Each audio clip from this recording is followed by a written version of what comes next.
हमने अपने पिछले 2 एपिसोडों में किसानों के हितों के लिए बनाई गई संस्था नेफेड में व्याप्त भ्रष्टाचार के कुछ मामले तथ्यों के साथ उजागर किए थे। साथ ही उठाए थे कुछ सवाल। इन सवालों के जवाब के लिए जब हमने नेफेड के आला अधिकारियों से संपर्क साधा तो सबने बात करने से इनकार कर दिया। इस संबंध में जब हमने नेफेड के वाइस चेयरमैन सीबी होलकर से बात की तो नेफेड की कुछ और ही कहानी सामने आई। नेफेड के एमडी और उपाध्यक्ष अपने अपने तरीके से नेफेड को परिभाषित करते हैं। आइए देखते हैं कि नेफेड को लेकर दोनों के क्या विचार हैं। हमारा पहला सवाल था कि नेफेड व्यवसायिक संगठन है या फिर किसानों के हितों के लिए बनाई गई सरकारी संगठन। NAFED is a commercial organization. It is not a government organization. NAFED का मेन काम यही है कि किसानों को उनकी उचित मूल्य दिलाने का काम वो करती है और कभी कभी सेंट्रल गवर्नमेंट की जो सपोर्ट प्राइस है और प्राइस के नीचे कभी किसी कमोडिटी का प्राइस जाता है वो परचेज करने का सेंट्रल गवर्नमेंट हमको आदेश देती है, तब हम उनके बिहाफ ये सारी कमोडिटी परचेस करके उसका किसानों को सही मूल्य दिलाती है। हमारा दूसरा सवाल था कि नेफेड के द्वारा पब्लिक प्राइवेट पार्टनरशिप के तहत किया जा रहा काम कितना उचित है। NAFED is in the area of what we call public-private partnership, and these are perfectly valid kind of business, which is approved as per the guidelines of our board of directors. As per the Act also, we've got the Act it is suitably amended to accommodate these activities. को इन्होंने किसी को पैसा दिया होगा तो ये जिम्मेदारी उन्हीं की है और वैसे भी ये गलत है कि नॉन एग्रीकल्चर फाइनेंस इन्होंने नहीं करना चाहिए या ये बिजनेस में इन्होंने इंटरफेयर नहीं होना चाहिए, उसके अंदर नहीं जाना चाहिए था। एमडी का कहना है कि हमें इससे कोई सरोकार नहीं कि पैसा लेने वाले कौन है और उस पैसे का क्या हो रहा है, मतलब सिर्फ दी गई रकम वापस आने से है।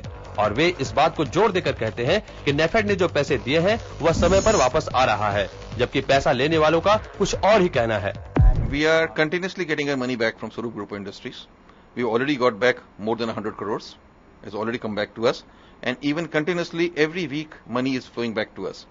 So what Swaroop Group of Industries is doing otherwise, that is not a concern. As far as we are concerned, that our money is not caught up, we are getting it back.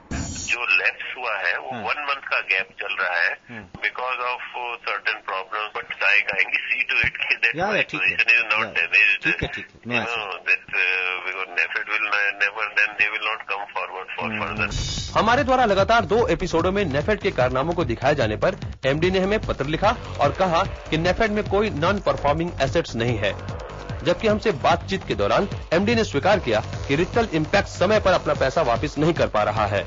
The only thing is an overdue is there. They are dealing in cashews and dry fruits. That is an agricultural commodity that they are dealing in. NAFED के MD Alok Ranjan कहते हैं कि नेफेड वही काम करेगा जिसमें ज्यादा फायदा होगा, जबकि उपाध्यक्ष का कुछ और ही कहना है। It is as per the guidelines decided by the board of directors. It can be agriculture as well as non-agricultural commodities. The basic motive force is we get an income, we get a profit, we get a good return on the money. That is the basic guiding factor, and everything is done as per the guidelines laid down by the board of directors. हमारे bylaws के मुताबिक agriculture agriculture में ही काम करना हमारा main मकसद है और किसानों को सही मूल्य दिलाना ये हमारा काम है। हमें भेजे गए पत्र में एमडी ने कहा है कि नेफेड के सारे निर्णय बोर्ड की जानकारी में होते हैं। सभी निर्णयों की जानकारी बिजनेस कमेटी को दी जाती है और उनकी मंजूरी ली जाती है, जबकि बिजनेस कमेटी के सदस्य और नेफेड के उपाध्यक्ष होलकर इससे साफ इनकार करते हैं। नॉन एग्रीकल्चर बिजनेस जनरली हम करते नहीं है और उसके बारे में किसी कंपनी के साथ भी हम उसको नहीं करते हैं और किसी कंपनी के साथ हमने किया होगा वो हमें हमारे बोर्ड के सामने कभी एजेंडा नहीं आया है, हमारे बिजनेस कमेटी में भी इस बारे में कभी एजेंडा नहीं आया है। नेफेड के एमडी शायद यह भूल गए कि उन्होंने जिस स्वरूप इंडस्ट्री और गणपति एक्सपोर्ट को पैसा दिया है उन पर विभिन्न आर्थिक अपराध के मामले हैं। उधर नेफेड के द्वारा दिया गया पैसा वापस कैसे मिलेगा, इसकी चिंता उपाध्यक्ष सीबी होलकर को है और वो कहते हैं कि सितंबर माह में होने वाली जनरल मीटिंग में इस मामले को उठाएंगे। अब पहले तो पैसा वसूल करना, दिया हुआ पैसा इनको पीछे पड़ के ये पैसा पहले रिकवर करो। जनरल बॉडी है 16 सितंबर को, उसमें लोग पूछेंगे, हमारे जनरल बॉडी मेंबर भी पूछेंगे, हमारे बोर्ड के लोग भी पूछेंगे। आखिर कौन है इस सब का जिम्मेदार? इस सवाल का उत्तर जानने से पहले हम आपको नेफेड के कर्ता धर्ताओं के बारे में बताना चाहेंगे। नेफेड के आला अधिकारियों में नेफेड के अध्यक्ष, उपाध्यक्ष, एमडी, एडिशनल एमडी और डायरेक्टर्स शामिल हैं। यहाँ 2 कमेटियां भी होती हैं, एक बिजनेस कमेटी और दूसरी एग्जीक्यूटिव कमेटी।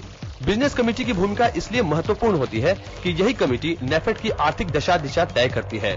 लेकिन यहाँ तो इतने बड़े फैसले के बाद भी बिजनेस कमेटी के सदस्य और उपाध्यक्ष को भी कुछ पता ही नहीं है। फिर यह सवाल रह जाता है कि कौन है जिम्मेदार।